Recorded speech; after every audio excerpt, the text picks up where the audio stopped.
The thin paper of the eviction notice felt brittle and cruel in Leah's hands, the bold red letters like a fresh wound. 30 days. The words swam before her eyes as a wave of nausea rose in her throat. Around her, the small apartment was heavy with the smell of dampness and cheap cleaning solution, a smell she had long associated with failure. A slow, rhythmic drip from the kitchen faucet counted down the seconds she had left. In the other room, her children. Michael and Sophie breathed softly in their sleep, blissfully unaware that the floor beneath their shared mattress would soon be pulled out from under them. Leah felt her own heart clench into a tight, painful knot. For 6 months, since the phone call that had shattered her world, she had been treading water. Now the cold, dark current was finally pulling her under. The silence in the room was immense, broken only by the drip, drip, drip of the clock running out. She was 42, a widow, and utterly terrifyingly alone. 6 months. It felt like a lifetime and a single, horrific second all at once. The memory of her husband, David, was a constant, aching presence. She could almost hear the phantom sound of his heavy work boots on the floorboards, almost smell the sawdust and sweat on his clothes after a long day at a construction site. He was a good man, a strong man, his hands calloused but his touch always gentle. Then came the accident, a scaffolding collapse, a single sterile phone call from a site foreman who couldn't meet her gaze. The company called it negligence. The workers' compensation claim was buried in a mountain of paperwork and corporate denials, a life erased by a single word on a legal form. They took her husband and then they took her future. Now, all she had left of him were 2 beautiful children with his eyes and a stack of bills that grew taller each week, a monument to a life that had been stolen from them piece by painful piece. Leah sat at the rickety kitchen table, the wood warped and stained, and counted her entire world. She carefully unfolded the worn bills, their creases as familiar as the lines on her own tired face. 2 $100 bills, 7 20s, 3 10s, and a single, lonely $5 bill. She slid the small pile of coins from a jar, quarters, dimes, nickels, and pennies. Her fingers, calloused from years of pushing a needle as a seamstress, felt clumsy as she stacked them. $380. The number was a death sentence. It wasn't enough for a security deposit on a new place, not enough to cover the overdue utilities, barely enough for another week of groceries. Her own stomach ached with a dull, familiar pain she had learned to ignore. The cold linoleum floor seemed to suck the warmth from her feet. That was it. Levaram tudo. Everything was gone. "Mommy, are we having supper?" The small voice of her daughter, Sophie, sliced through the heavy silence. At 6 years old, her world was simple. Hunger, comfort, a mother's hug. The question, so innocent, struck Leah like a physical blow. She felt the tears well up, hot and stinging, but she forced them back down, swallowing the lump in her throat. She couldn't break, not in front of them. Michael, her 10-year-old, stood silently in the doorway, his face a mask of premature seriousness. He didn't ask about food. He just watched her, his young eyes filled with a weary understanding that no child should possess. He knew. At 10 years old, he already carried the weight of their world on his small shoulders, his quiet presence a constant, heartbreaking reminder of the man he was trying to be in his father's absence. Leah's hands trembled. How could she look them in the eyes and tell them she had failed? As the last rays of sunlight painted dusty orange stripes across the peeling wallpaper, the full weight of their reality crashed down on Leah. The sounds of the low-income neighborhood pressed in, a distant siren, the bass of a neighbor's music, an angry shout from the street below. These sounds, once just background noise, now felt like threats, a chorus of the world's indifference. Tonight, they had a roof, however leaky. Tomorrow night, a homeless shelter. The back of her beat-up car, a cold dread, sharp and metallic, filled her mouth. She wasn't just out of money, she was out of time, out of options, and terrifyingly, she was running out of hope. She pulled her children close, the scent of their hair a small comfort in an ocean of fear. They had only her, and she had nothing left to give. The walls of the apartment felt like they were closing in, squeezing the very air from her lungs. The phone rang just as she was trying to calculate how many meals she could make from a single bag of rice. The sound was so alien in the oppressive quiet of her grief that she flinched. A man's voice, professional and detached, introduced himself as a lawyer from a firm she'd never heard of. He spoke of an estate, of a great-uncle named Elias, a name that was only a faint, dusty echo from her mother's childhood stories. Leah felt a knot of pure confusion tighten in her gut. She was certain it was a mistake, another cruel twist in a life that had become a marathon of misfortune. But the lawyer was insistent. He used the word heir. The word hung in the air, shimmering and impossible. Against all logic, her heart gave a frantic, traitorous flutter, a tiny, desperate bird beating its wings against the cage of her ribs. It was the first glimmer of feeling, other than pure anguish, that she had experienced in 6 long, agonizing months. She held her breath, her knuckles white as she gripped the receiver. The inheritance wasn't money. The lawyer, a Mr. Abernathy, clarified this in his dry, monotone voice. It was land. A small plot with a cabin, he'd said, in the Appalachian Mountains. The legal terms he used were a meaningless drone in her ears, but the core message pierced through the fog of her despair. She owned something. A piece of the earth. A roof. The thought was so staggering, so completely outside the realm of possibility, that it made her feel lightheaded. A place where no eviction notice could ever be nailed to the door. A place to start over. The wave of relief was so powerful it almost brought her to her knees. This sudden, blinding hope was a sunburst in the endless grey twilight of her existence, and it made her forget to ask the important questions. Where, exactly? What condition was it in? Is it livable? All she could hear was the word home, a promise of sanctuary. The lawyer's final words, "The deed is filed. It's yours," echoed in her mind like a hymn. The intoxicating high of hope quickly gave way to the cold, hard reality of logistics. How will we get there? Michael's quiet question was a bucket of ice water, West Virginia. It felt as distant and inaccessible as a foreign country. Leah spread a crinkling bus map across the warped kitchen table, its colorful lines a dizzying web of transfers and impossibly long layovers. Then, her gaze fell upon the meager pile of cash that represented her entire world, $380. The bus tickets alone would consume nearly all of it. It was a terrifying, reckless gamble. She would be trading a familiar, survivable hell for a complete and total unknown, all based on a single phone call and the memory of a ghost. A cold sweat beaded on her forehead, but the alternative was a grim certainty. A homeless shelter, the back of her car, her children's faces etched with hunger and fear. Looking at them, she knew this wasn't a choice at all. It was an act of faith, a desperate leap into the void. The days that followed were a blur of painful goodbyes to inanimate objects, selling what few possessions of value they had felt like, methodically erasing the last physical evidence of their life with David. The small television he'd been so proud of, a delicate gold locket from her grandmother, even Michael's worn-out game console, which he surrendered with a heartbreakingly solemn nod. Each item fetched a pathetically small sum, just enough to cobble together the bus fare and a little extra for food on the road. Packing was an exercise in ruthless subtraction. They could only take what their 4 hands could carry: old clothes, a couple of thin blankets, and the small tin box where Leah kept David's photograph and a few of Sophie's crayon drawings. As she taped the last cardboard box shut, a profound sense of finality washed over her. She was closing the door not just on a cramped apartment, but on every memory, every ghost of laughter that it contained. A single tear fell, leaving a dark spot on the cardboard. The bus station was a chaotic symphony of human misery. The air was thick with the cloying smell of diesel fumes, stale coffee, and unspoken desperation. Leah clutched her children's hands, her grip a vice, as she navigated the throng of bodies. The hiss of the bus's hydraulic doors sounded like a great beast sighing as it prepared to swallow them whole. They found their seats, the worn, scratchy fabric a small discomfort in an ocean of anxiety. As the bus lurched into motion, pulling away from the curb, Leah stared out the window. The grimy, familiar skyline of the city, the backdrop to her entire life, began to recede. The buildings blurred, the streetlights smeared into streaks of orange and white, and then they were gone.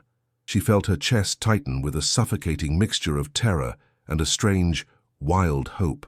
"It's an adventure," she whispered to her children, the lie feeling brittle and sharp in her own mouth. The adventure had begun. The rhythmic drone of the bus engine became the soundtrack to their exodus. Hour after hour, the scenery outside the window transformed. The dense, vertical maze of the city flattened into sprawling suburbs, which then melted away into vast, open farmland, stretching out under an immense, pale sky. Leah felt a strange, disconnected feeling, as if she were a ghost floating through someone else's life. Michael remained a silent sentinel, his forehead pressed against the cool glass, his young face a mask of stoicism as he watched America roll by. Sophie, on the other hand, was a bundle of restless energy. She wriggled in her seat, complained of boredom, and peppered Leah with an endless stream of questions. "Is our new house pretty, Mommy?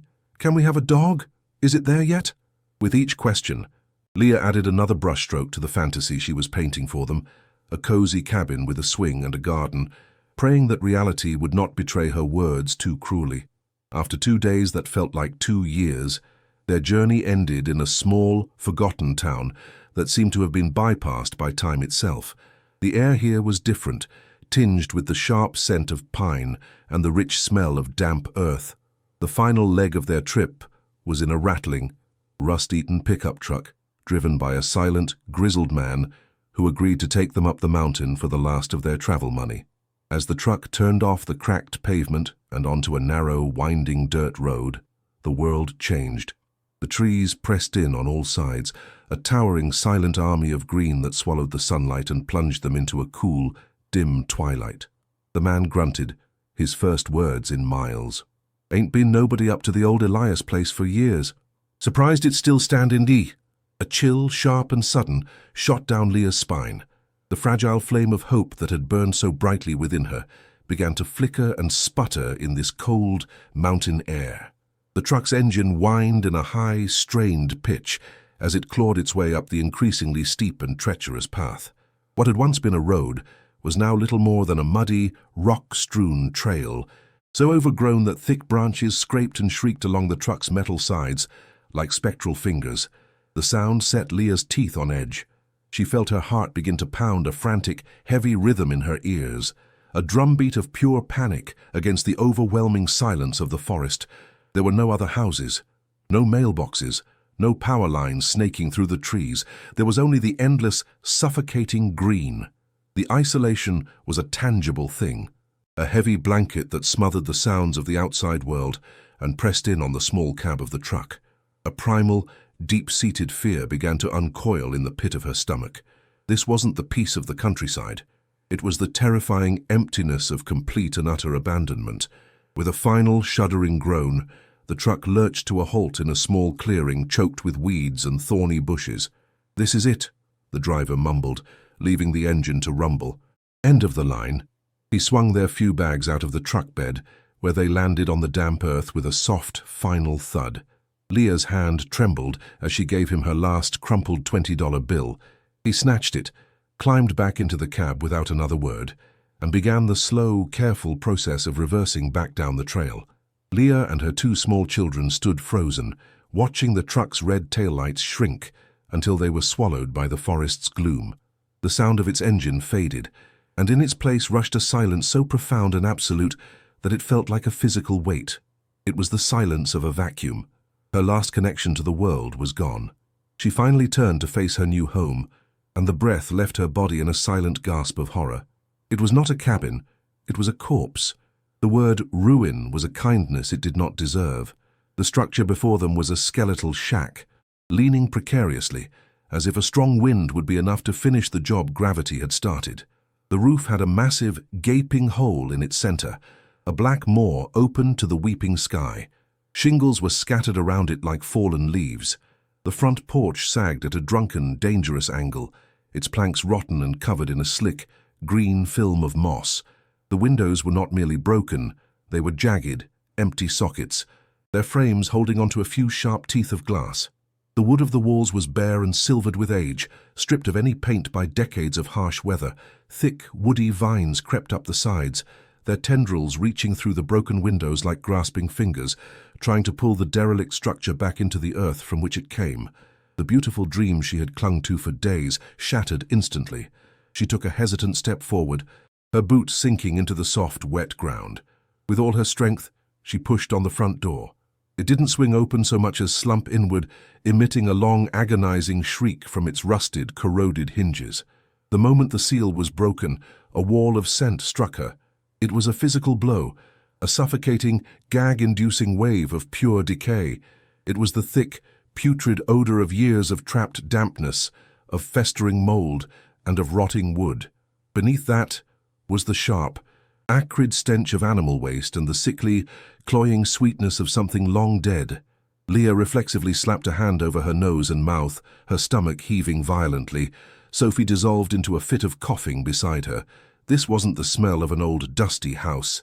It was the smell of a forgotten grave, a place where life had given up and decomposition had taken over completely.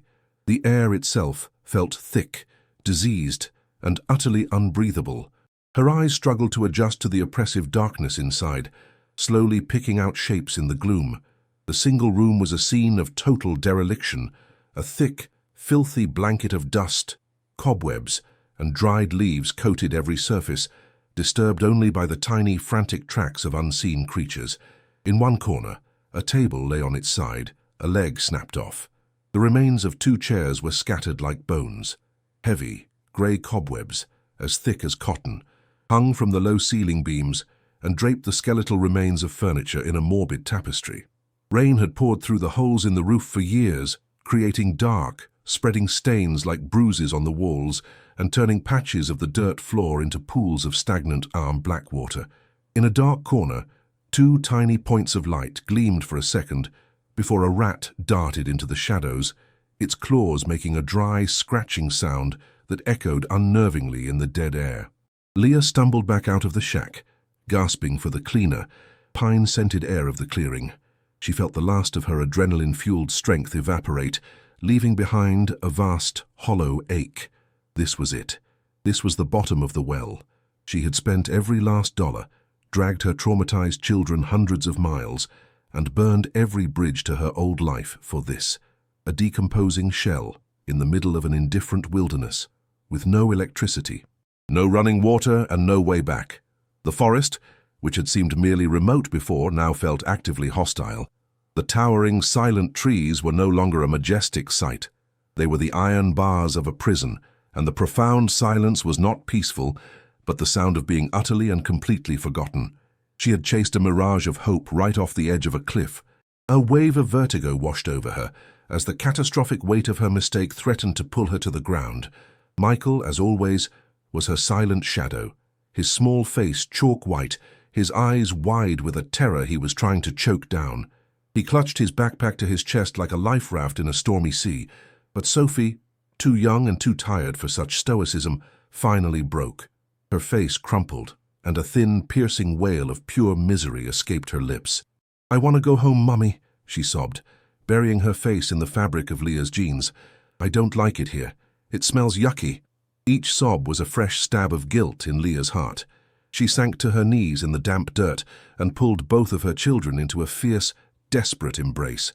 She tried to murmur comforting words, to promise them it would all be okay, but the lie caught in her throat. She couldn't promise them anything. She couldn't even promise them their next meal. All she had done was lead them from one prison into another, one far more dangerous and inescapable. As the sun began to sink below the jagged peaks of the mountains, the woods were plunged into a deep, shadowy gloom. Long distorted shadows stretched from the trees like grasping arms, and a damp cold began to rise from the earth, seeping into Leah's bones. It was the chilling cold of utter hopelessness. She had fled poverty only to find a more primal, more terrifying form of destitution. Here in this wilderness, there were no shelters to run to, no neighbors to ask for help, no one to hear them if they screamed. There was only the vast, uncaring forest and the rapidly approaching night. Her fingers found the single, crumpled $20 bill in her pocket. That was it. $20 stood between her family and oblivion, marooned miles from civilization. The inheritance hadn't been a lifeline. It had been a bait, and she had led her family straight into the jaws of the trap. The sun rose, but it brought no warmth. Leah awoke on the hard dirt floor, a thin blanket her only shield against the bone-deep chill that had seeped into her overnight. The foul smell of decay was the first thing she registered, a constant, nauseating reminder of her catastrophic failure. Her muscles screamed in protest, every joint aching from the cold and the tension that had her in its grip. In the pale morning light, the cabin looked even more hopeless, a skeleton picked clean by time and neglect. Sophie coughed in her sleep, a dry, rattling sound that tore at Leah's heart. She felt the familiar sting of tears, but there were none left to cry. A hollow emptiness had taken their place. Despair was a physical weight pressing down on her chest, but beneath it, a tiny, hard ember of defiance began to glow. She would not let this place be their tomb. She simply couldn't. She had to fight back, even if she had no idea what to fight with or how to begin. It was a promise she made to the two small, sleeping forms beside her. The first act of defiance was simple: cleanliness. It was a war she could wage, a war against the filth, against the rot, against the overwhelming feeling of being buried alive. If she could carve out one clean corner, one space that didn't smell of death and decay, it would be a victory. It would be a start. She got to her feet, her body stiff and protesting, and looked at the monumental task ahead. The dirt floor was a carpet of leaves, animal droppings, and God knows what else. The walls were draped in thick, ghostly cobwebs. It was disgusting. It was overwhelming. But doing something, anything, felt infinitely better than surrendering to the crushing paralysis of fear. She found a flat, sharp-edged piece of a broken plank, its splintered wood digging into her palm. This would be her weapon. She took a deep, steadying breath, the foul air filling her lungs, and she began to scrape. The fight for their survival had begun not with a bang, but with a scrape. The sound was grating, a dry, gritty scratching of wood against packed earth. With each forward shove of the plank, she scraped away a layer of grime, revealing the darker, damp dirt beneath. It was slow, back-breaking work. Dust and mold spores filled the air, catching in her throat and making her cough until her lungs ached. Sweat, cold and clammy, trickled down her temples, tracing paths through the grime on her face. Her shoulders burned, and a sharp pain radiated from her lower back. She felt a wave of nausea and dizziness, the hunger in her belly a dull, constant throb. Every instinct screamed at her to stop, to just lie down and give up. But then she would hear Sophie's soft breathing or catch a glimpse of Michael watching her with his two old eyes, and she would force the pain down. She scraped and scraped, her movements becoming robotic, channeling all her fear, all her anger, all her grief into the simple, repetitive motion. Michael watched her for a long time, his face a solemn mask. He saw the tremble in her arms, heard the raggedness of her breath. Then, without a word, when he started to help, he was too small to use the heavy plank, so he used his hands, picking up larger pieces of debris, rotted wood, fallen clumps of plaster, unrecognizable bits of trash, and carrying them outside. He moved with a quiet, focused determination that broke his mother's heart. He should be playing, worrying about scraped knees and lost toys, not cleaning a derelict shack to make it survivable. Leah felt a familiar, painful surge of love mixed with a bitter, suffocating guilt. He was trying so hard to be the man of the house, to fill the enormous void his father had left. She paused, her back screaming, and watched him for a moment. His small, resolute form, silhouetted against the broken doorway, was both her greatest shame and her only reason to keep going. In the darkest corner of the room, half buried in debris, sat a large wooden crate. It was old and heavy, bound with rusted metal straps, its wood dark with moisture and spotted with pale green mold. It was wedged tightly against the wall, an immovable obstacle in her quest for a clean floor. What could be inside? She wondered briefly. Old tools, supplies, or just more trash. Right now, it didn't matter. It was in the way. She pushed against it with her shoulder, but it barely budged, its weight immense and solid. It felt rooted to the spot, as if it had been sitting there for half a century. A fresh wave of frustration washed over her. Even the trash in this place was conspiring against her. "Michael, come help me," she called, her voice hoarse. Together, they had to move it. They had to clear this space. She felt a strange, illogical conviction that getting this corner clean was somehow the most important thing in the world right now. Leah and Michael stood shoulder to shoulder, their small family a united front against the immovable object. "Okay," she said, her voice a low grunt of effort. "On three. 1, 2, 3. Push!" They threw their combined weight against the crate. It resisted, groaning as if in protest, the sound of rotting wood under strain filling the small cabin. Leah felt the muscles in her legs and back scream as she pushed, her bare feet slipping on the slick dirt. The crate scraped forward an inch, then another. The sound a loud, agonizing shriek of wood and metal against earth. It was like trying to move a boulder. Sweat poured down her face, stinging her eyes. She could hear Michael's strained, grunting breaths beside her. They pushed again and again, their breaths synchronized, their shared struggle a silent testament to their will to survive.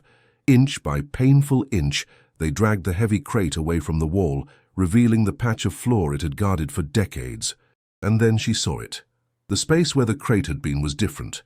While most of the cabin had a floor of just packed, uneven earth, this small section was covered in dark, wooden floorboards. They were fitted tightly together, covered in a century of grime, but they were unmistakably a deliberate flaw. And one board, just one, didn't sit right. It was slightly raised along one edge, its corner askew. It was a tiny imperfection, a detail so small anyone else might have missed it. But Leah, her senses honed by the meticulous work of a seamstress and sharpened by desperation, saw it immediately. It was a flaw in the pattern. Something was wrong, or something was different. Her heart, which had been pounding from exertion, now began to beat with a new rhythm, a quick, sharp tattoo of curiosity. Why was this here? An open loop, a question mark hanging in the dusty air, pulled her focus entirely. This was not just dirt and decay. This was a secret. She knelt, her knees sinking into the cold ground, her exhaustion forgotten. Her fingers, stained with dirt, traced the outline of the crooked floorboard. The wood felt damp and slightly spongy, but solid underneath. A faint musty smell, different from the cabin's general rot, rose from the cracks. A shiver, cold and electric, traveled up her arm and settled in the base of her neck. It wasn't the shiver of fear she had grown so accustomed to. It was the thrill of the unknown. Her mind, starved for any kind of hope, latched onto this tiny mystery with ferocious intensity. What could be under it? A root cellar, a cache of old tools.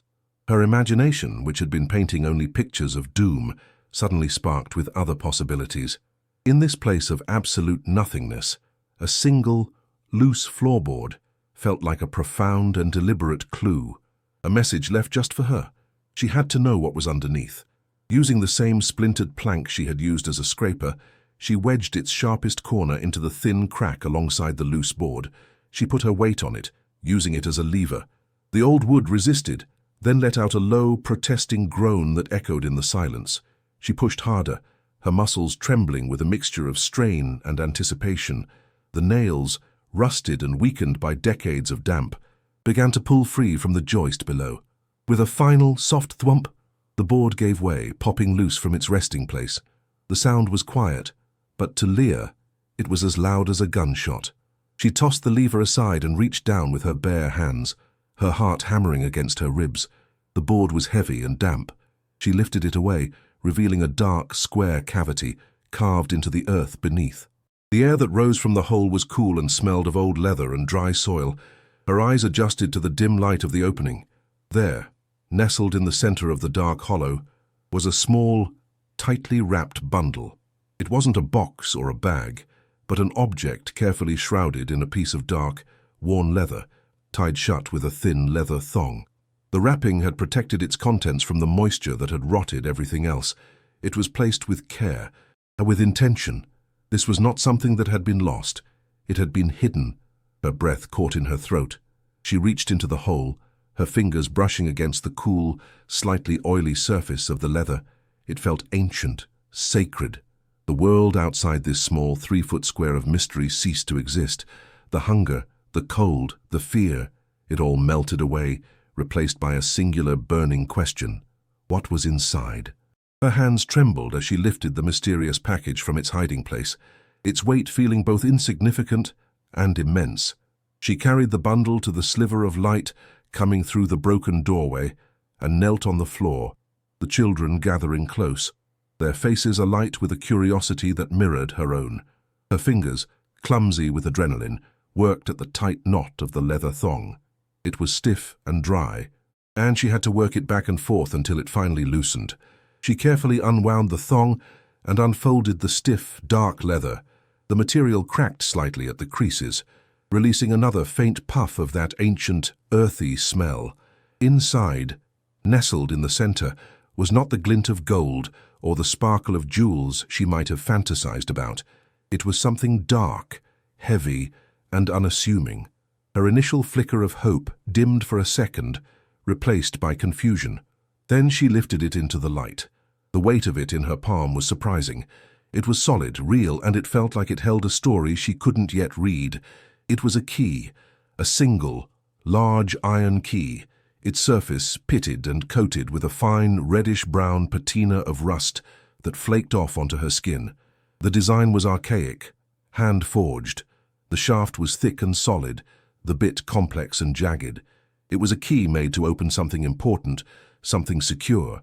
It felt nothing like the flimsy, mass-produced keys of her modern world. This object felt personal, heavy with the history of the hand that had turned it and the secrets of the lock it was meant to open. She held it up, the dull iron catching a stray beam of light. A key. But a key to what? The cabin had only one door with a broken, modern lock. There were no other doors, no chests, no trunks. A sudden, cold wave of disappointment threatened to engulf her. Was this it? Just a useless, rusted relic? A dead end? Or was it something more? Her hope and despair wrestled within her as she stared at the object in her hand. Refusing to surrender to disappointment, she turned the key over and over in her palm, the cold metal a grounding presence. Her thumb rubbed at the rust on the bow, the wide, circular part of the key. As the red dust cleared, a faint design emerged, etched into the metal beneath. She squinted, bringing it closer to her face. It was a carving, crude but clear. The unmistakable shape of a handsaw, its teeth sharp and jagged, was crossed over a simple, stylized image of a mountain with 3 distinct peaks. It was a symbol, a code. A new jolt of electricity shot through her. This wasn't just a key, it was a map. The symbol wasn't random. It meant something. The saw and the mountain. The image burned itself into her mind. It was the next piece of the puzzle. The loop of the key had led her to a new loop, a new question. What did the symbol mean, and where would she find the lock it belonged to? Her gaze snapped up, sweeping the single, squalid room with a new and desperate purpose. She was no longer just looking at a ruin. She was scanning for a sign, a saw, a mountain. Her eyes darted from the rotting walls to the broken furniture, to the gaping hole in the roof. Nothing. The children watched her, their faces filled with a silent, questioning awe. She felt her hope begin to drain away again, the logic of the situation crashing back in. It was an old, abandoned shack. The key was probably just a forgotten piece of junk, but the symbol felt too specific, too deliberate. Her eyes came to rest on the one feature of the room she had barely noticed, a hulking monstrosity of stone and mortar that took up most of the far wall, the fireplace. It was a massive, crudely built structure of riverstones, black with soot and crumbling with age. Her heart gave a sudden, powerful thump. Stone, like a mountain. She moved toward the fireplace, her steps slow and deliberate, the key clutched tightly in her hand. The hearth was cold, filled with the sodden black remains of ancient fires. The stones were of all shapes and sizes, fitted together in a rough, uneven mosaic. They were grey, green, and brown, slick with dampness and decorated with patches of moss. It seemed an impossible place to hide anything, but she looked closer, her eyes tracing the mortar lines, scanning each individual stone. Her gaze moved downward toward the heavy stone base that supported the entire structure, and there, almost at floor level, half hidden by shadows and dirt, she saw it, a single, flat-faced stone, squarer than the others. She knelt, her knees pressing into the cold, damp earth. Her breath caught. Faintly etched into the surface of the stone, so weathered it was almost invisible, was the symbol, the saw and the mountain. A tremor started in her hands and spread through her entire body. It was a feeling of profound, terrifying vindication. She wasn't crazy. It was real. This was the lock. She ran her trembling fingers over the carved stone. It was rough and cold, the etched lines shallow against her fingertips. There was no visible keyhole, no seam-nar, no handle. It looked like a solid part of the fireplace. She pushed on the stone with the heel of her hand. It was solid, unmoving. She tried to pry at the edges with her fingernails, but the mortar was like iron. Panic began to prickle at the edges of her excitement. Was this another dead end? Then a flash of intuition, a desperate guess, the carving itself. She took a deep breath and pressed her thumb firmly into the very center of the three-peaked mountain symbol. A soft, mechanical click echoed from deep within the stone, and the carved stone pivoted slightly inward, revealing a dark, ominous keyhole. Her heart was a wild drum against her ribs. The air in the cabin felt thick and electric. With a hand that shook so much she could barely guide it, she inserted the rusted iron key into the hidden lock.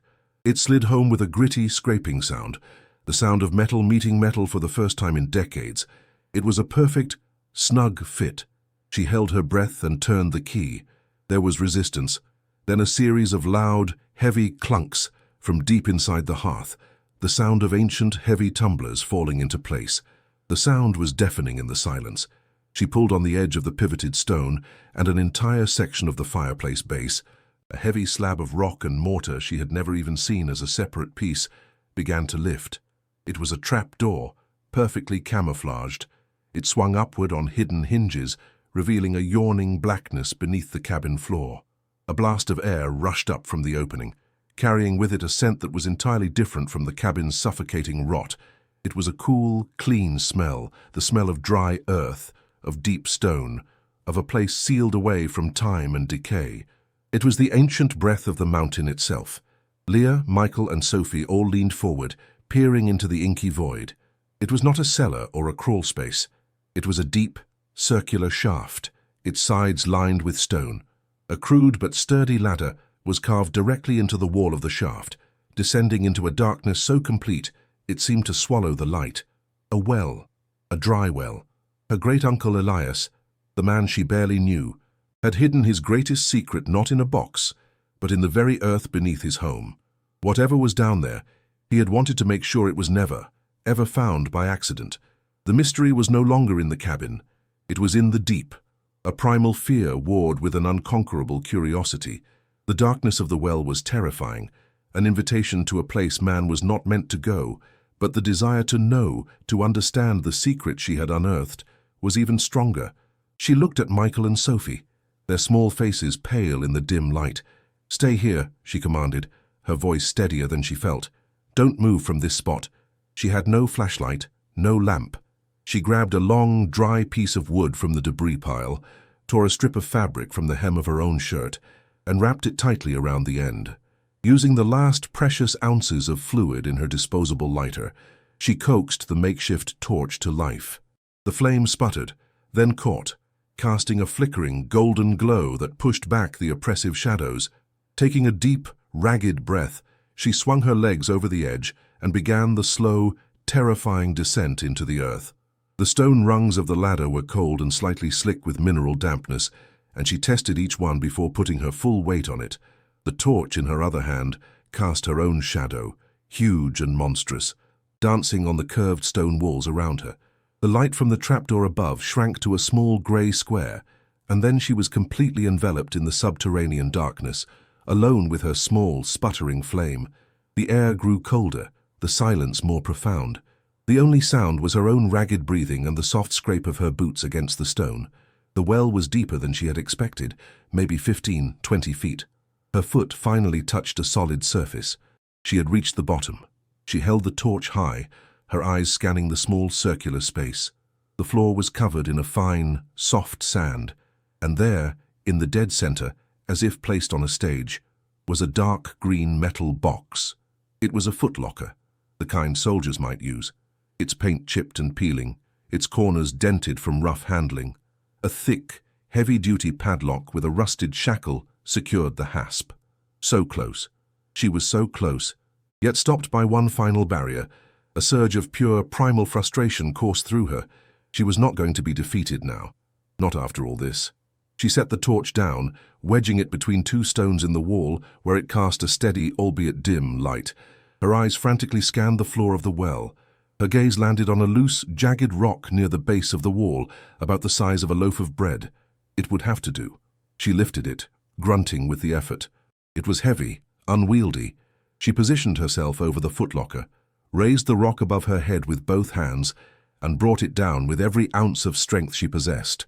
The sound was a deafening, echoing clang that vibrated through the stone floor and up into her bones. The padlock held. Rage and desperation gave her a surge of manic strength. She lifted the rock again, her muscles screaming, and slammed it down. Clang. A dent appeared in the lock. Again. Kreutzer clang. And again. Crack. On the fourth strike, the hardened steel shackle of the padlock, weakened by rust and the force of the blows, snapped with a sharp, satisfying crack. The lock fell away, landing in the sand with a soft thud. She dropped the rock, her hands numb and tingling, her breath coming in ragged, painful gasps. She knelt before the box, her heart pounding a frantic, triumphant rhythm. Her fingers, scraped and raw, fumbled with the cold metal latch. With a final, loud creak of protest from the rusted hinges, she lifted the heavy lid. The first thing she saw was not treasure, but several small, lumpy canvas bags, tied at the top with twine. They were dirty and unassuming. Her heart sank for a split second. Was it just full of tools or supplies? She picked one up. It was far heavier than it should have been. Her fingers, trembling with a renewed sense of anticipation, worked at the tight knot on the drawstring. It came loose. Holding her breath, she tipped the bag's contents into her free palm, which was still caked with dirt and rust. They weren't shiny. They didn't glitter. They were rough, greasy-feeling stones, most of them cloudy and yellowish, like dirty quartz. But she knew. Somehow, she knew. Raw diamonds. She opened another bag, and another. They were full of them, stones of all sizes, from tiny chips to a few that were the size of a robin's egg. A fortune. A king's ransom. Tears of disbelief began to stream down her face, mixing with the sweat and grime. Tucked carefully beneath the heavy bags of diamonds was a large, flat package wrapped in dark, oiled cloth. Her hands shook as she lifted it out. It was a sheaf of papers, preserved against the damp.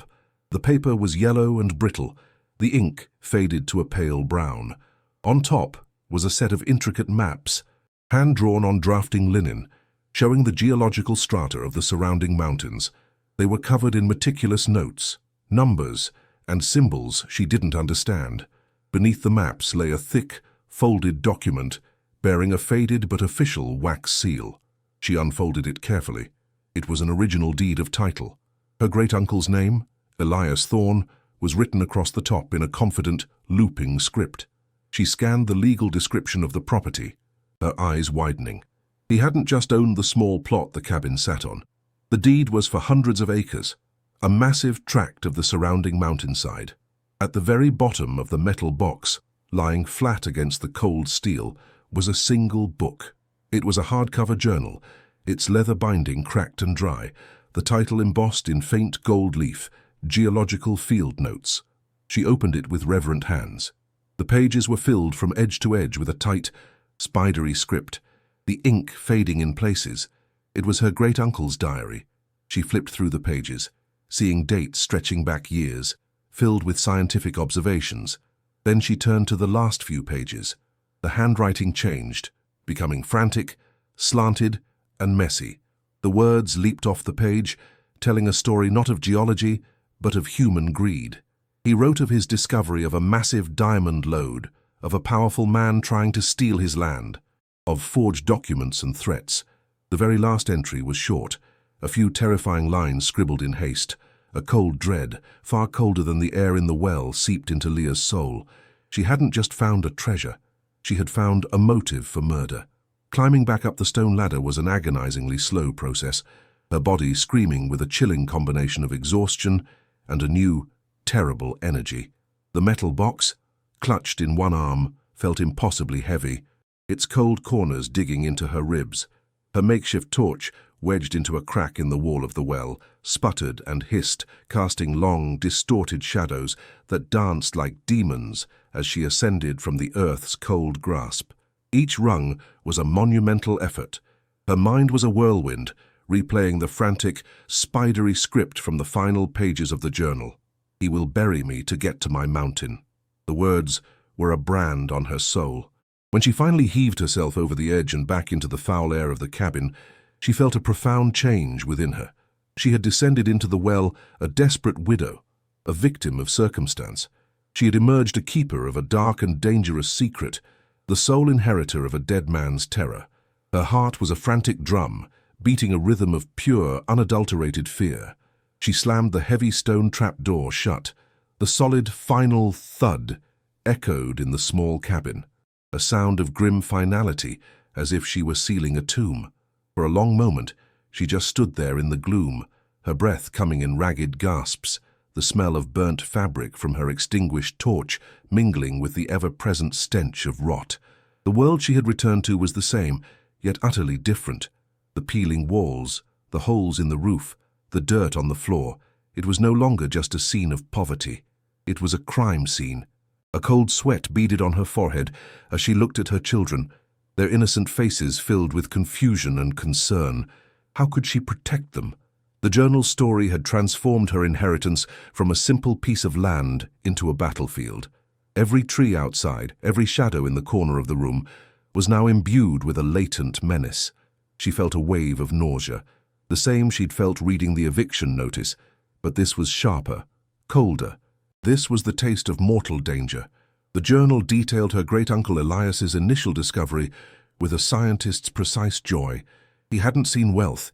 He had seen a geological miracle, a river of stars buried deep within the heart of the ancient stone. His early entries were filled with meticulous drawings of the crystals, notes on their clarity, and calculations of the vein's potential size. He wrote of his plans to file the claim legally in the state capital, to do everything by the book, to ensure the discovery was registered and protected under the law. Leah's fingers traced the careful handwriting, feeling the ghost of the man's excitement and integrity. It was a stark, painful contrast to what came later. He described the first visit from a man named Cyrus Wakefield, the founder of Wakefield Lumber, a name that even now seemed to carry a heavy, oppressive weight. Elias described him as a man with eyes like chips of cold granite and a smile that didn't reach them, a predatory stillness that set every nerve on edge. The journal's tone began to darken, the entries growing shorter, more hurried. Elias wrote of Wakefield's offer, a paltry sum for the hundreds of acres, an amount that was a blatant insult. When Elias refused, politely but firmly, the visit stopped, but the pressure began.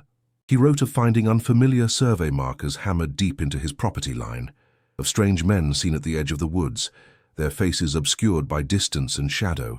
The rhythmic, distant sound of Wakefield Lumber's saws seemed to grow louder, more menacing, a constant reminder of the insatiable hunger of the company. Leah felt a knot of pure ice form in her stomach as she read a passage where Elias connected the dots. He had overheard hushed whispers in town. Wakefield Lumber was nearly bankrupt, but was planning a massive, illegal expansion into the adjoining protected national forest, an operation that would require a huge, untraceable source of cash. The diamonds weren't just for wealth, they were the seed money for a vast criminal enterprise. The final entry was scrawled across 2 pages, the ink splotched in places as if the writer's hand was shaking uncontrollably. Leah's own hands trembled as she read it. He came again, not Wakefield, but a man from the sheriff's office with a forged eviction notice. My signature. It's a child's clumsy copy. They claim the land was sold months ago. A lie. The words were a desperate scream trapped on paper. I showed him the deed, the real one.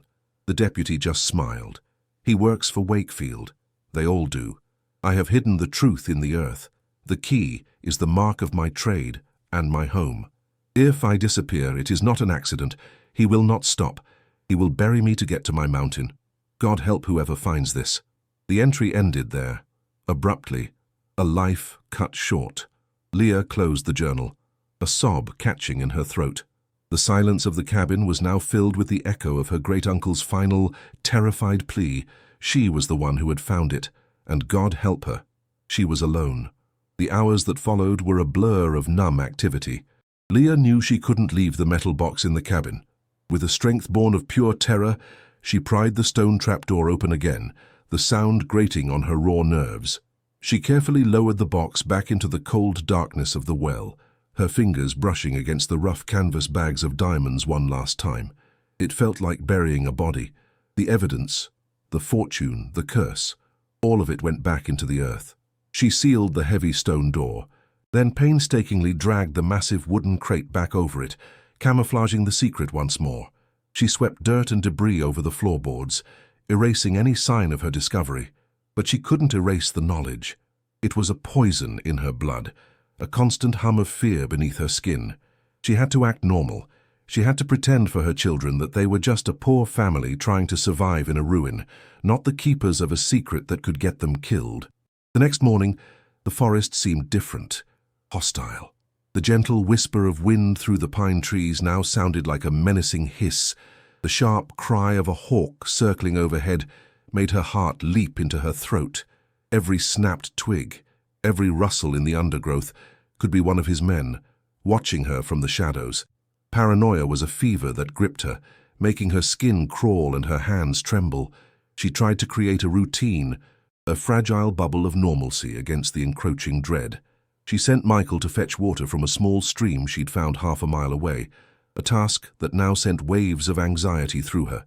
She attempted to patch the largest hole in the roof using salvaged planks and a tattered piece of tarpaulin she'd found, the rhythmic sound of her hammer echoing unnervingly through the silent woods.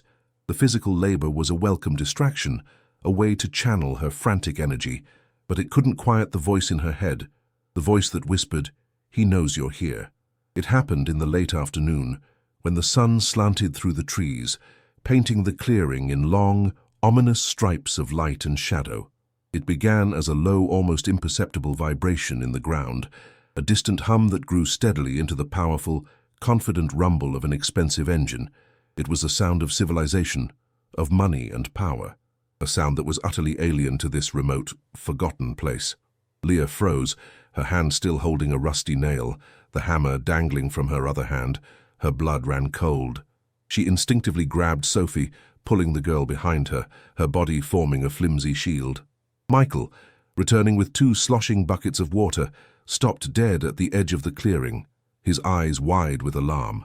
A sleek, perfectly polished black truck, its chrome grille gleaming like a predator's teeth, navigated the final muddy stretch of the trail and rolled to a stop, its engine idling with a deep, menacing purr that vibrated in Leah's bones. The driver's side door opened with a quiet, expensive-sounding click. A man emerged. He was not a workman or a forest ranger. He was tall, probably in his late 40s, and dressed in clothes that cost more than Leah had ever made in a year.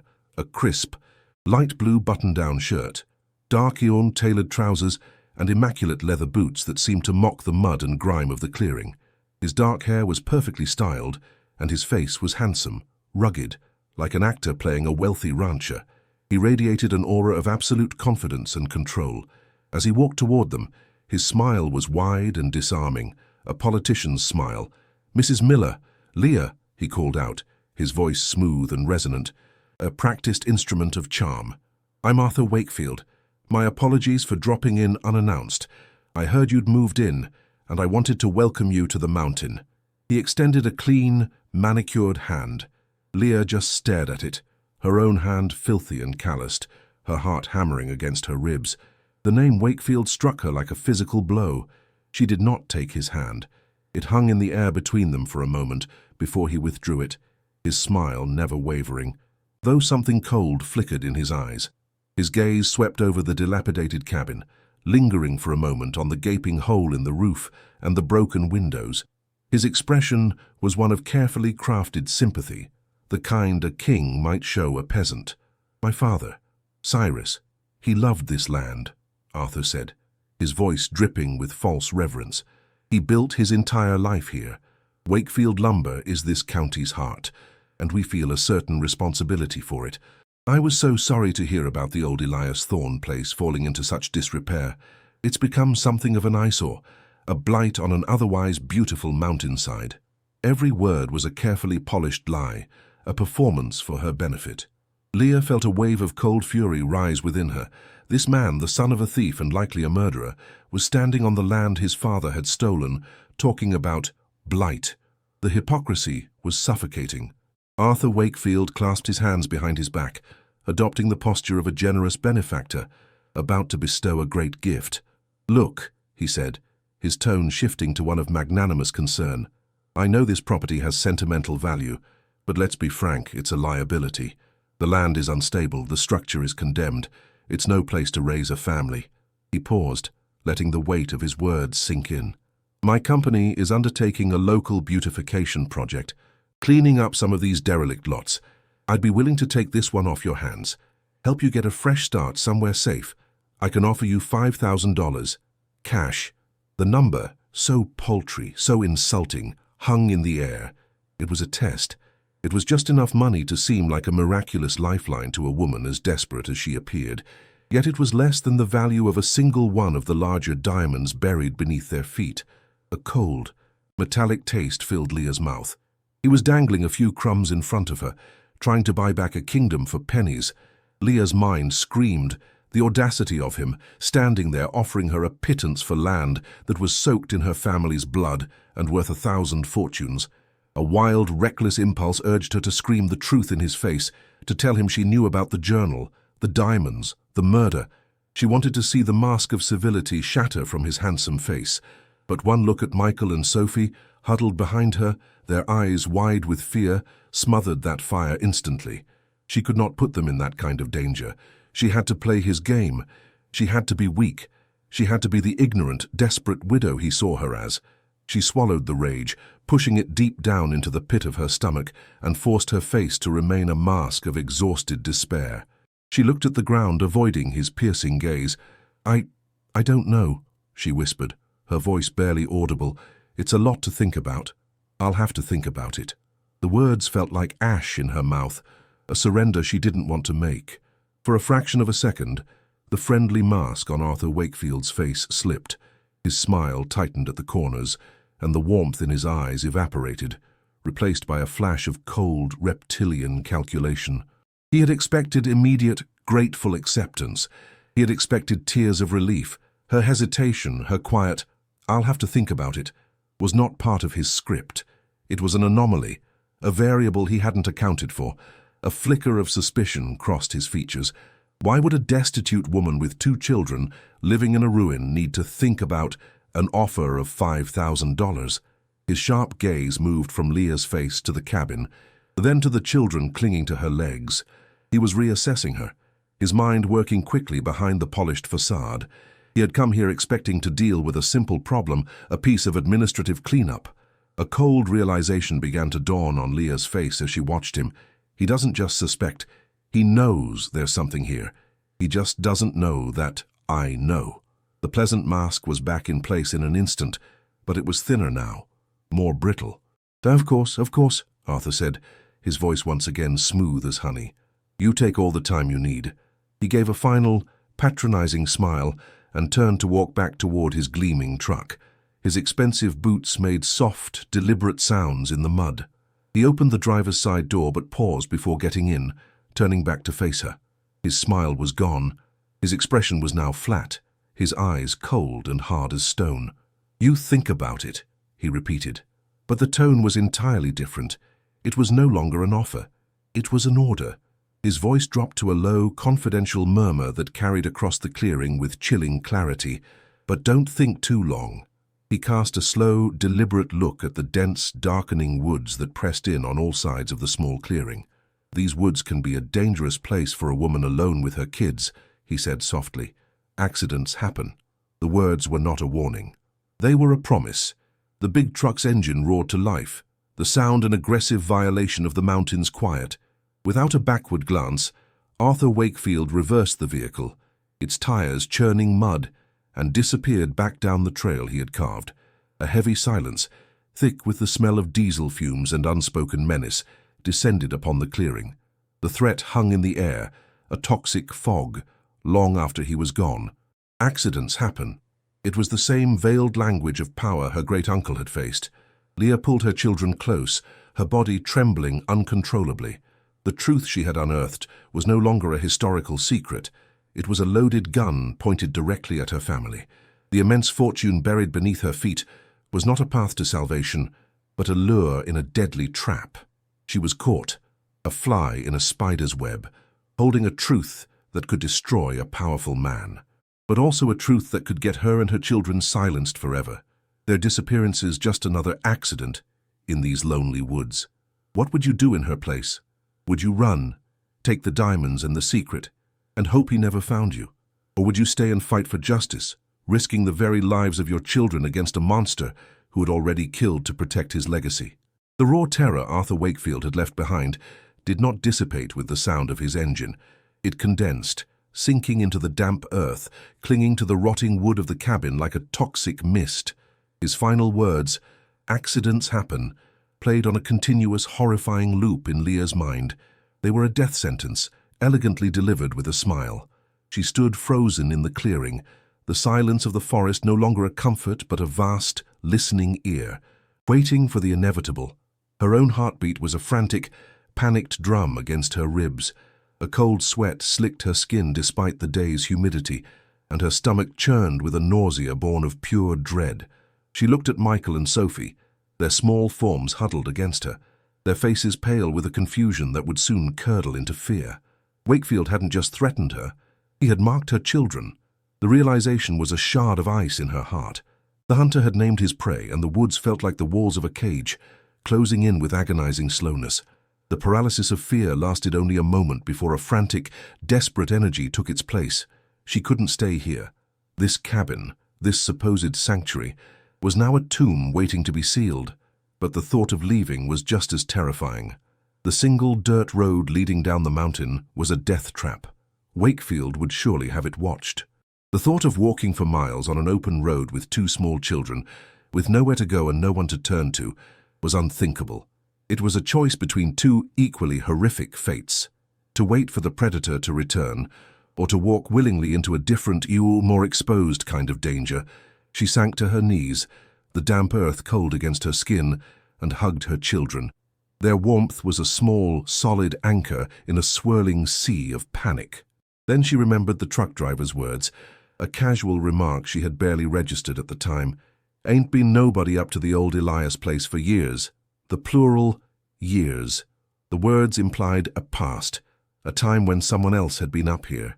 Maybe she wasn't completely alone. The thought, faint and fragile, took root in the barren soil of her despair. A neighbor. Could there be a neighbor? Another soul tucked away in this vast, indifferent wilderness. The idea was a terrifying gamble. Another person could be a friend of Wakefield, another pair of eyes on his payroll.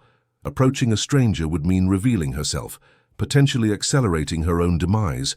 But what choice did she have? To do nothing was a certain death sentence. To take a chance, however slim, was the only form of hope she had left. She made the decision in a split second. She had to try. She forced a brittle smile for her children. "As we're going to go for a long walk," she said, her voice strained. "An adventure, to explore the woods." Before they left, she quickly retrieved the journal and a single, heavy canvas bag of diamonds from the well, stuffing them into her tattered backpack. If she had to run, she would run with the truth and the means to survive. It was the only weapon she possessed. The journey was a blind plunge into the oppressive green of the forest. There was no path, only a direction she'd guessed based on a faint trail she thought she'd seen branching off the main track, miles below. The air under the dense canopy was heavy and still, the silence broken only by the buzz of insects and the snap of twigs under their feet. Every sound made Leah flinch, her head whipping around, her heart leaping into her throat. The feeling of being watched was a physical sensation, a prickling on the back of her neck. The forest, which had once seemed merely isolating, now felt actively menacing, each shadow a potential hiding place for one of Wakefield's men. Sophie, too young for such a grueling trek, began to whine, her small legs struggling to keep up.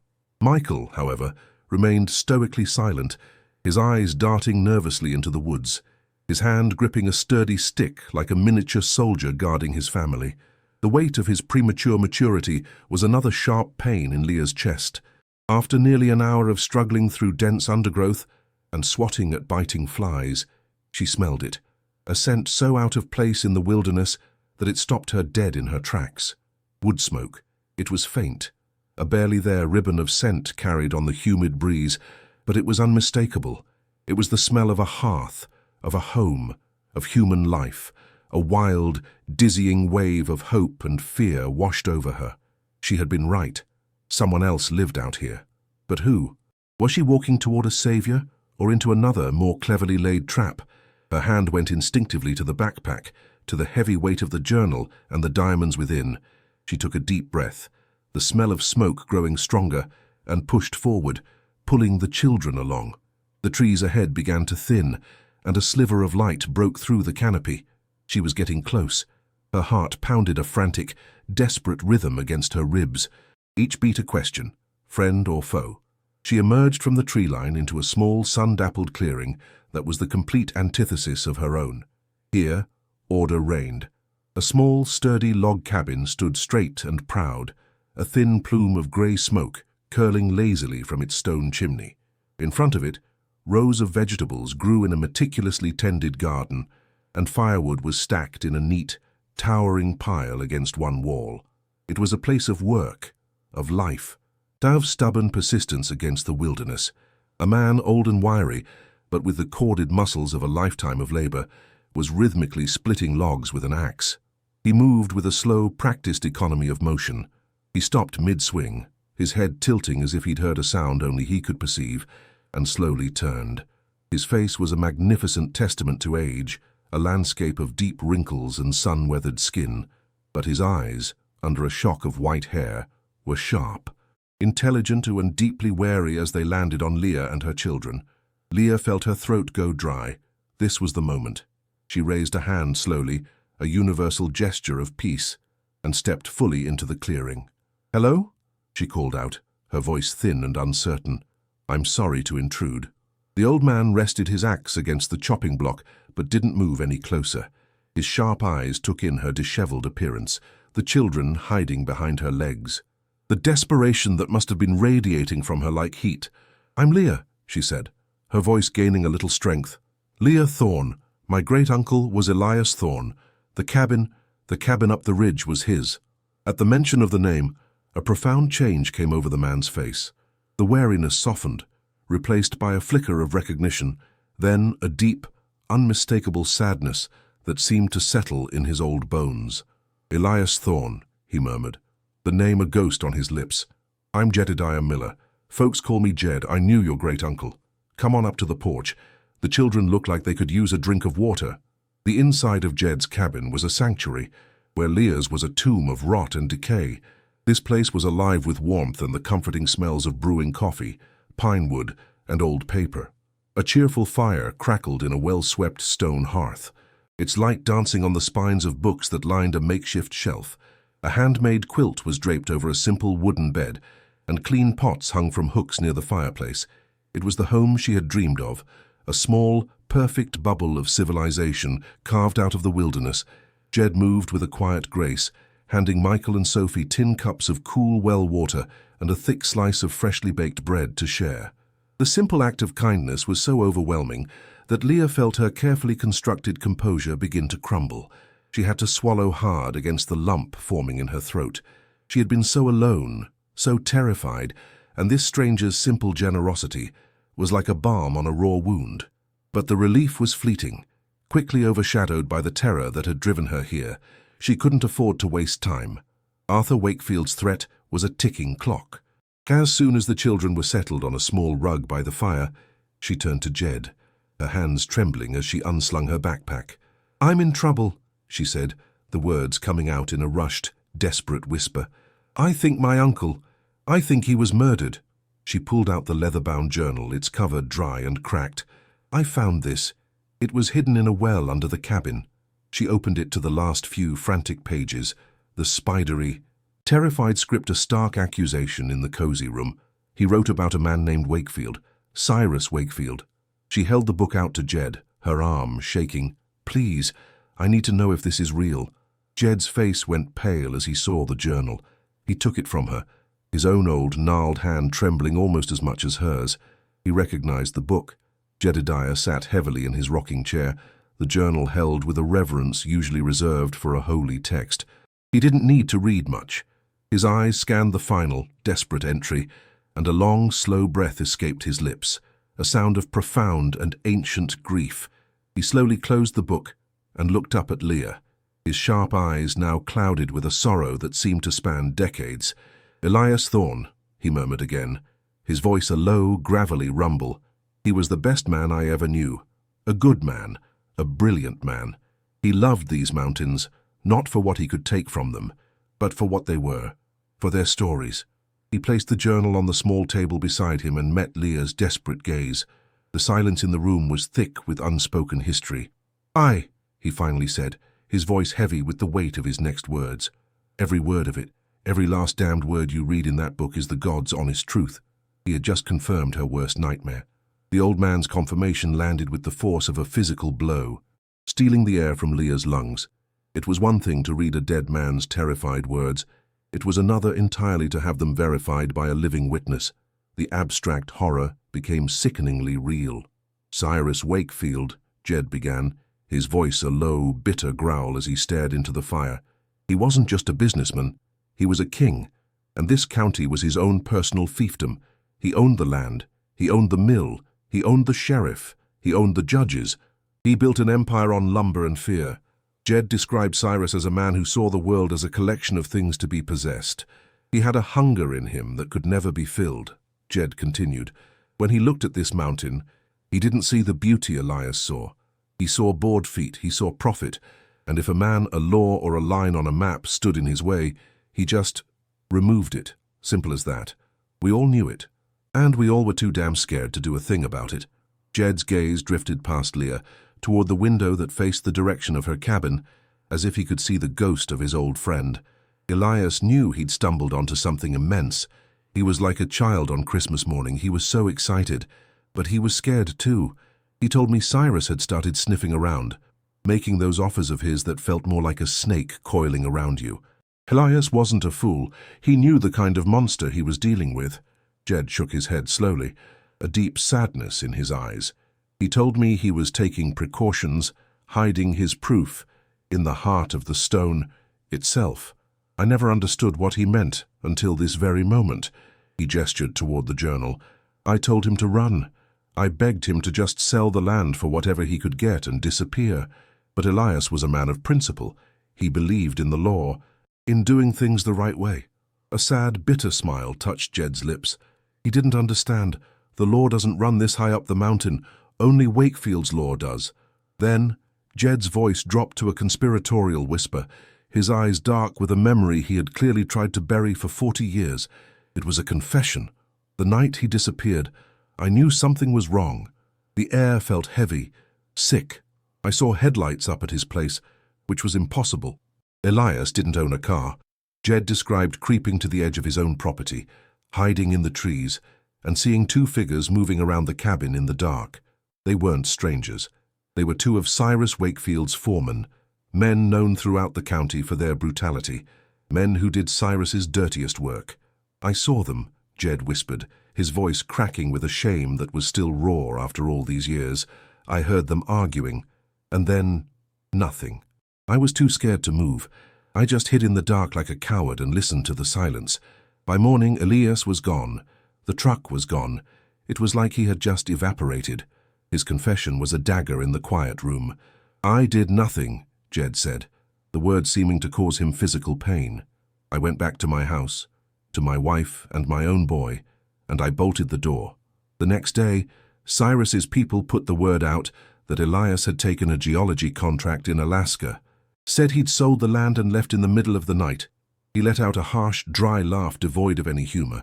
Anyone who had 2 cents of brain knew it was a lie, but who was going to question Cyrus Wakefield? Who was going to risk their family, their home, their life, for a man who was already gone? "I was a coward, Leah. I was terrified, so I kept my mouth shut, and I have lived with the ghost of that night every single day since." He finally looked at her, his ancient eyes swimming with unshed tears, a silent plea for an absolution she could not grant. His fear, so understandable 40 years ago, had enabled a murderer and sealed her family's fate. Yet his words now were her only lifeline. Jed's focus snapped violently back to the present, his grief replaced by a sharp, protective urgency. "Arthur is a venomous snake born from a viper," he said, his voice hard as stone. "He has his father's greed and his father's cruelty, but he's smoother. He wraps it all up in charity donations and talk of community. It makes him more dangerous." He leaned forward, his gnarled hand gripping the arm of his chair. "If he came to you himself, if he made that generous offer, it means he's cornered. He knows who you are. Your presence here on this specific piece of land is a threat he never anticipated. Your hesitation today, it will have terrified him. He's not going to make another offer, girl. He's going to remove the problem, and he won't wait long to do it." The implication was clear. Wakefield's visit wasn't a negotiation. It was a final warning before an execution. The friendly mask had been dropped, and the monster was about to show its true face. Jed's old weathered hand rested protectively on the journal. "This book," he stated, his voice low and intense, "along with the deed and those maps your uncle made. That's the only thing in this world that can bring Arthur Wakefield down. It's the whole story right there in ink and paper. But as long as you're on this mountain, it's not a weapon. It's your death warrant." He locked his eyes on hers, his gaze burning with a desperate intensity. "He cannot and will not allow you to leave this mountain with that box of evidence. He will do exactly what his father did before him. He'll make you disappear. An accident. A cabin fire from a knocked-over lamp. A tragic hiking fall. The story will be sad, and everyone will believe it because no one will dare to question it." Each word was a hammer blow, systematically destroying any shred of hope Leah had that this could be resolved peacefully. She was not just in danger, she was being actively hunted, and the game was already in its final, deadly stage. "You have to be smarter than Elias was," Jed insisted, his voice a raw, urgent plea. He was a good, honest man who believed the system would protect him. He didn't realize the system was the monster. You can't go to the town, you can't go to the sheriff. They're not just on Wakefield's payroll, they're his loyal dogs. Walking into that sheriff's office with this story would be like asking the wolves to guard the sheep. They'd smile, take your statement, and then you and your children would just never be seen again. The feeling of absolute, suffocating isolation washed over Leah. She was on an island, surrounded by a sea of enemies, and the tide was rising. Her only ally was this frail old man, a man so haunted by his own past inaction that he was now willing to risk everything to correct a 40-year-old mistake. His cabin felt like the last bastion of sanity in a world gone mad. A flicker of defiant light sparked in Jed's tired eyes, the birth of a desperate plan. "You have to run," he said, his voice firm. "Tonight. But you can't go down the mountain, that's the obvious route, and it's the one he'll be watching. He'll have his men blocking the road by now." He stood and grabbed a piece of charcoal from the hearth, drawing a crude but clear map on a scrap of newspaper. "There's an old overgrown logging trail on the other side of the ridge. It's a hard climb, but it'll take you over into the next county to a town called Oak Haven. From there, you can get a bus to the city, to people Wakefield can't buy, to authorities he can't control." He looked out the window at the sky, which was growing unnaturally dark. "There's a storm coming. I can feel it in my bones. The wind and the rain. They'll be your cover. They'll wash away your tracks. The storm will be your shield if you use it right." The idyllic peace of Jed's homestead was shattered by the oppressive atmosphere of the coming storm. As the afternoon bled into a bruised purple twilight, the world outside the cabin's single window fell unnervingly silent. The birds stopped singing. The air grew thick, heavy, and charged with a static electricity that made the hairs on Leah's arms stand on end. It was the deep, held breath of the wild before the chaos. Jed moved with quiet purpose, preparing her for the journey. He pressed a heavy, powerful flashlight into her hand, its metal casing cold and solid. He handed her an old, cracked oilskin coat. "For the little one," he said gruffly, his gaze softening as he looked at Sophie. He filled a canvas satchel with a small loaf of bread, a chunk of hard cheese, and a canteen of fresh water. Each item was a small prayer, a practical tool for the war she was about to fight alone in the dark. He was arming a soldier for a battle she had never been trained for. As deep dusk finally consumed the clearing, Jed stood before her, his face a grim mask of resolve. The firelight carved deep shadows into the lines on his face, making him look like an ancient prophet delivering a dire warning. "Tonight," he said, his voice low and certain, "Arthur won't come himself. He's too clean for that. He'll send his dogs. The same kind of men his father used. Their orders will be brutally simple. Find whatever Elias hid and leave no witnesses. They will burn that cabin to the ground and make it look like a tragic accident." He grabbed her arm, his grip surprisingly strong. "You cannot be there when they arrive. Do you understand me, Leah? The second you hear a vehicle, you don't think, you don't hide. You take those children, and you run." His words were a final, desperate command, the voice of a man trying to exorcise 40 years of silent guilt by saving the life of his friend's last living kin. The journey back to the cabin was a terrifying ordeal. The comforting woods had transformed into a hostile, alien landscape. The path, barely visible, was a treacherous obstacle course of grasping roots and slick, mossy stones. Leah clutched the flashlight Jed had given her, its narrow beam a fragile, bouncing circle of light in an ocean of darkness. She carried the sleeping Sophie, her dead weight a constant strain on Leah's already screaming muscles. Michael walked directly behind her, his small hand clutching the fabric of her jacket, his silence more unnerving than any cry. The air was a suffocating blanket of humidity, thick with the metallic tang of approaching lightning.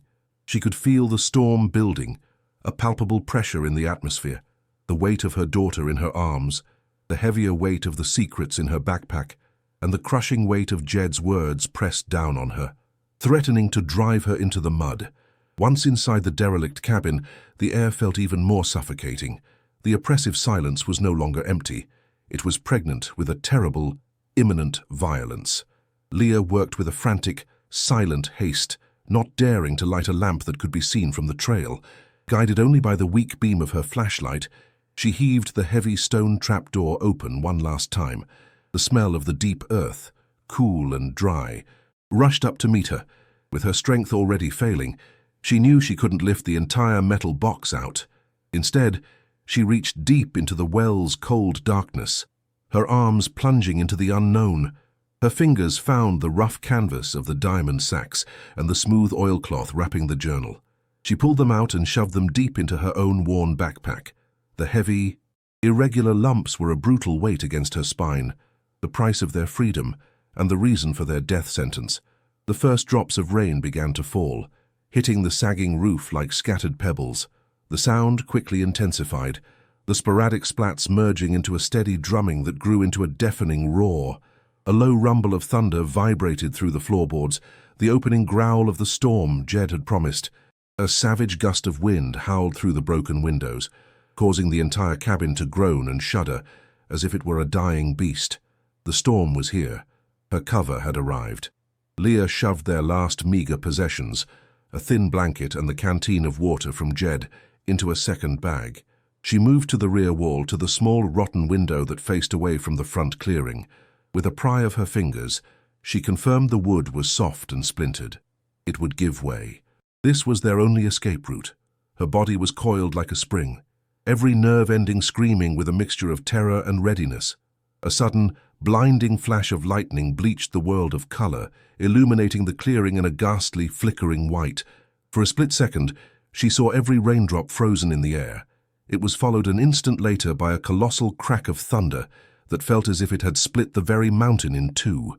The cabin trembled violently, and a cascade of dirt and rotted wood fell from the gaping hole in the roof. Sophie cried out in her sleep, and Leah clutched her tighter, murmuring nonsensical words of comfort. Her heart hammered against her ribs, a frantic prisoner desperate for escape. She stood frozen in the center of the dark room, every muscle tensed, her ears straining to pass the sounds of the storm.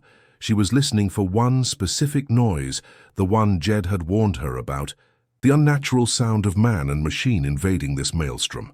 Then she heard it, a sound buried deep beneath the symphony of the storm, almost imperceptible at first. It wasn't the wind or the rain. It was a mechanical whine, the high-pitched protest of an engine fighting against treacherous mud and a steep incline. It grew steadily louder, a relentless, grinding noise that did not belong in nature's chaos. A pair of faint, wavering headlights sliced through the deluge. their beams sweeping erratically across the trees at the edge of the clearing like the eyes of a prowling animal. A truck. They were here. An explosion of pure, ice-cold adrenaline detonated in Leah's chest, vaporizing all thought, all fear, all hesitation. It left behind only a single, primal imperative that screamed through her entire being. Run! Jed's voice echoed in her head, a ghostly command over the storm's roar. You hear a vehicle. You don't hide. You don't wait. You run. Michael, now, Sophie, wake up! Her voice was a sharp, urgent hiss that cut through the noise. There was no time for explanations, no time for fear. She grabbed Michael's hand. It was cold as stone, while simultaneously hoisting the groggy, disoriented Sophie onto her hip. She threw the heavy backpack with the evidence over her shoulder, its weight nearly pulling her off balance. She didn't waste a single precious second glancing at the front door. She knew that was the mouth of the trap. She lunged for the rear wall, for the small, rotten window that was their only sliver of hope. A loud, splintering crash echoed from the front of the cabin as a heavy boot kicked the door off its hinges.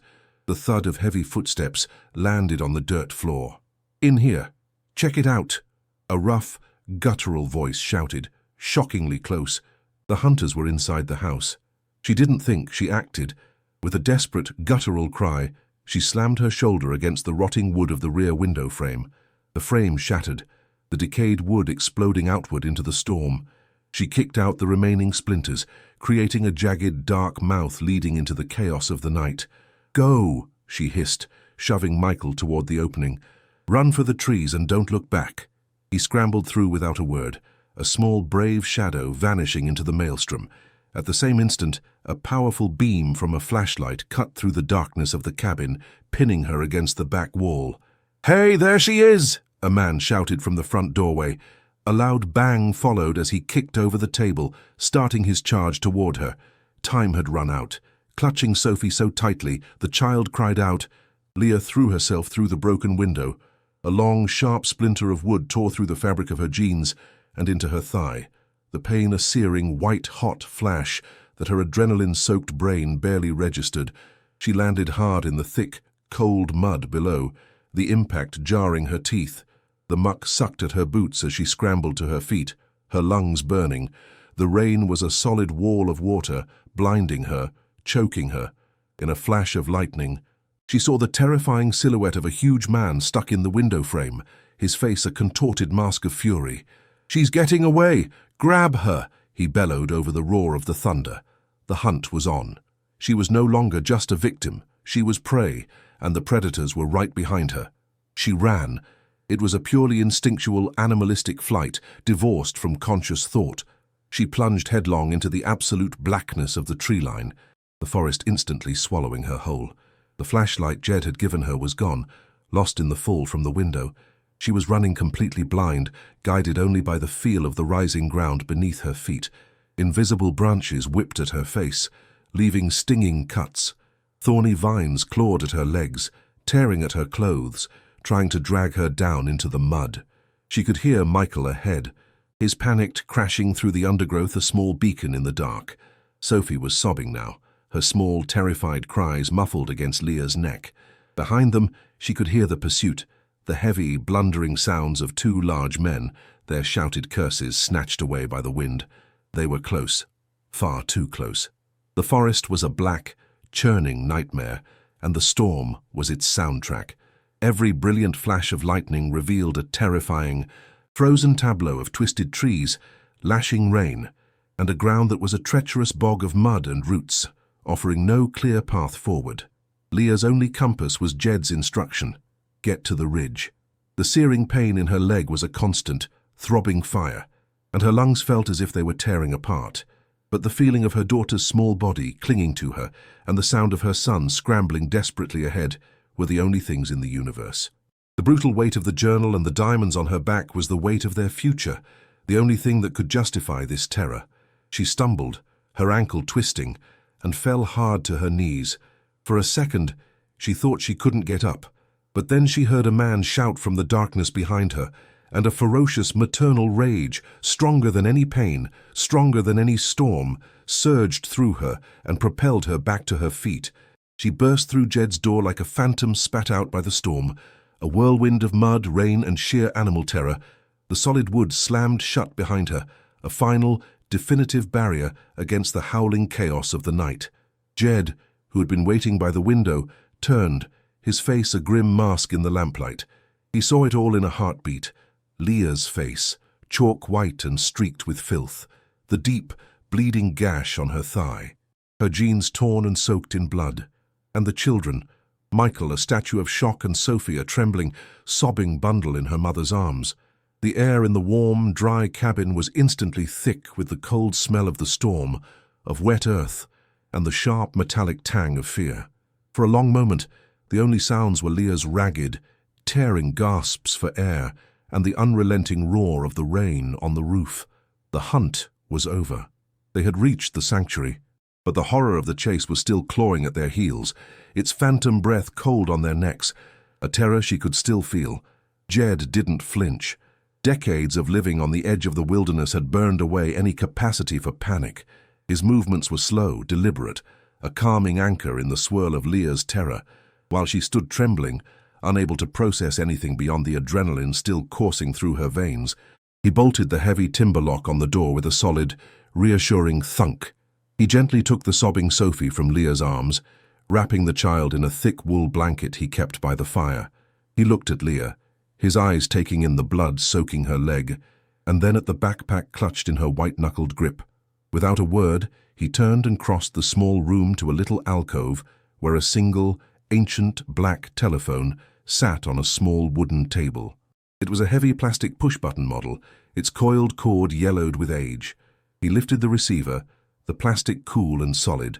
The faint, steady hum of the dial tone was the first sound of civilized order in a world that had dissolved into primal chaos and fear. Leah could only hear Jed's side of the conversation, his voice a low, urgent murmur that barely rose above the storm's fading fury. "Daniel, it's your Uncle Jed. I'm calling in the marker." There was a pause, and Jed's eyes met Leah's across the room, his gaze steady and resolute. "It's Wakefield. The son, Arthur. It's just like we talked about, but worse." He described the night's events in clipped, precise sentences, his voice devoid of emotion.